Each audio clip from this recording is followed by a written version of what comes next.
afternoon, good people, and sorry for the delay. Yesterday, the Court of Appeal settled emphatically the recent controversial constitutional amendment proposals and processes. This marks the second time our courts have pronounced themselves on this matter. On both occasions, our courts were bold, clear, and unmistakable. Without any doubt, the court brought the voice of Wanjiku to life and called on us to move on to the most pressing needs of our citizens and our nation. The court decision reaffirms that Kenya is a country governed by the rule of law, not the rule of men, where the Constitution and the sovereignty of the people are supreme and not the political elite. However, no one has lost and no one has won. It is a win-win for both the people and the Constitution. The people have won, the Constitution has won, and the rule of law has prevailed. I laud the courage of the judges who have bravely defended the Constitution. God bless them. This is therefore a moment of reflection and appreciation. We thank the Almighty God for giving us this unique day to celebrate our progress as a people and as a nation. We celebrate our institutions which have come of age, foremost the judiciary. Our Constitution continues to reveal itself anew, day after day, and the living expression of the sovereign will of Kenyans. We rejoice in the timeless spirit of freedom that remains alive in our land. We delight, most thankfully, in the vigilance and the civic engagement that pervades our country, and the commitment by Kenyans of all walks of life to rise and defend their liberty. We may now live our lives and build our nation with a confidence that the brave patriots of our judiciary stand ready, capable, and courageous to secure the promise of our national anthem that justice be our shield and defender. In this spirit, it is time for us, especially the political class, to set down our battle standards and shed our partisan armor and unite in actualizing the aspirations of ordinary citizens.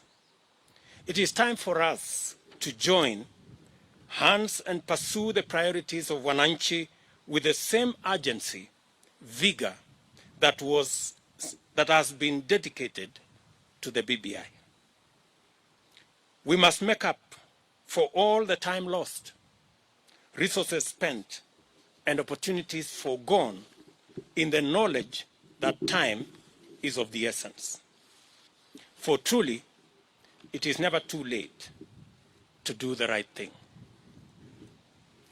I therefore plead with all leaders to harness the spirit of bipartisanship and direct our minds and energy towards efforts that positively affect the well-being of all our citizens.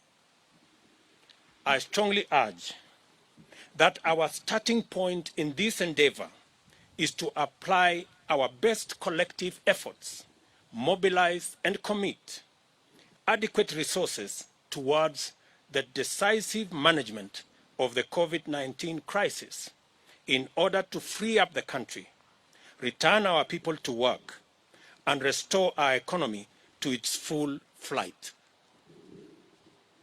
We must agree that rolling out a vaccination program to cover the entire nation is imperative if our nation is to have any hope of recovering lost time and catching up with a world that is quickly recapturing its rhythm.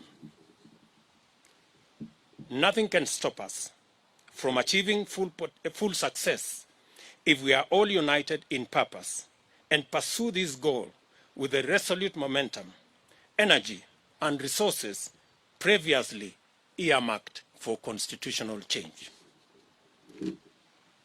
Together with this, we must urgently retrace our path to the Big Four agenda, which packaged a comprehensive raft of policy interventions, programs, and projects aimed at creating millions of jobs for our young people, rejuvenating our agriculture and livestock sectors for food security, agro-processing, value addition, and manufacturing, and also securing the health of millions of citizens through the universal health coverage. I have held extensive discussions with legislators, and we have agreed to fast-track the long-delayed amendments to the NHIF Act in order to unlock the dream of achieving our universal health coverage that was part of our Big Four plan. We have also agreed on a similar initiative to reintroduce amendments to the Housing Act to establish the framework for the actualization of the housing fund that is a prerequisite for unlocking the housing program envisaged under the Big Four plan. This will set the stage for the achievement of the housing pillar of the Big Four agenda. The housing plan's twofold promise of making affordable housing available and also creating millions of jobs for young people is the sort of intervention this country needs for this critical moment. We should work with Parliament in its full bipartisan strength to create the legislative framework required to facilitate mobilization of resources necessary to radically transform agricultural production and productivity. This should enable Kenyans to achieve food security and nutrition sufficiency and create a surplus for diversified agro-processing and manufacturing under the industrialization plan. This effort will finally rise to the challenge of moving over 2.5 million families from food nutrition poverty and perennial dependency on food relief. Going forward, we shall need to focus on strengthening and recalibrating our economic policy and programs to deal with the most pressing, the most urgent, and the most consequential needs, beginning with a deliberate, thorough, and purposeful reckoning with the chronic problem of youth unemployment. We must figure out a way of enhancing productivity and competitiveness while creating millions of job opportunities as a matter of urgent priority. A related and urgent intervention that will help in this effort will be to reorganize and consolidate financing of micro, small, and medium enterprises to liberate them from the chokehold of Shylocks and an exorbitant interest rate regime that presently stifles the promise of meaningful growth and stalls the possibility of enterprise development and wealth creation. As a nation, we must commit to creating opportunities for every enterprising Kenyan to thrive and make a living. Furthermore, we must strongly commit to collective effort to fashion a new future for Kenya based on a new socio-economic and political paradigm. It is time for us to imagine together a new society that gives priority to the greatest number of its citizens. This new society must choose the welfare of the people over that of leaders. It must prefer the realization of empowerment of the masses to the naked pursuit of power sharing among the political elite. And we must pursue the creation of millions of jobs, not the mere sharing of political positions. The nation we envision is focused on success through enterprise, not largesse from patronage, and is committed to fundamental and inclusive economic transformation, not opportunistic coalitions to rig the system against the people. We cannot and must not, in all honesty, embark on a discourse about the future of our nation without the largest owners of that future: the youth, the young people, are and by far the demographic most affected by the grave state of affairs in our country. The overwhelming majority of young people suffer the brunt of joblessness. Many have been driven to depression. Many have become victims of drug abuse syndicates. And the vast majority are hostages of burdensome debts. Today, I call on each and every young person in our country to step forward, to stand up to be counted, to summon their energy, talent, knowledge, and expertise to imagine, fashion, and create a new Kenya.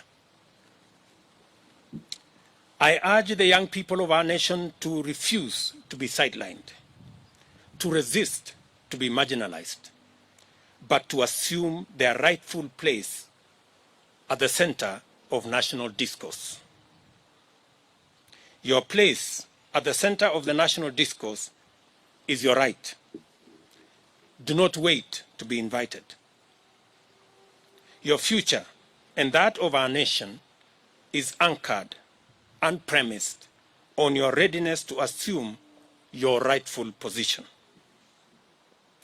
Now, henceforth, we must build an alliance of all Kenyans, with our young people at the core, so that we can tap into our creativity, our talent, and our energy to fashion a new Kenya where success is not based on who you know, but how hard you work. A Kenya where nobody is left behind. As leaders, we must consolidate the beauty of our dreams by believing in the promise of our young people.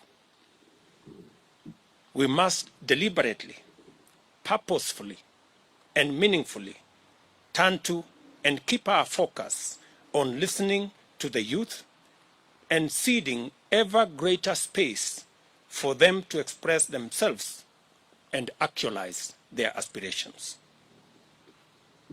The issues affecting our young people must be our most important priorities, and they must be at the core of all future-oriented policies and actions.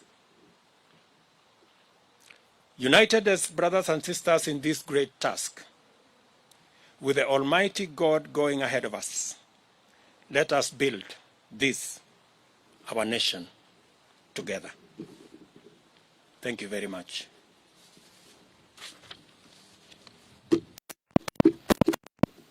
That is my statement. I will take one or two questions,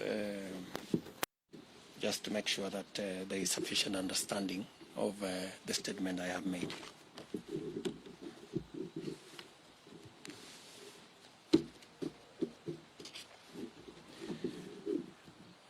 Do we have any questions, or the statement had sufficient clarity? Thank you very much, good people. Have a good weekend. Asanteni sana.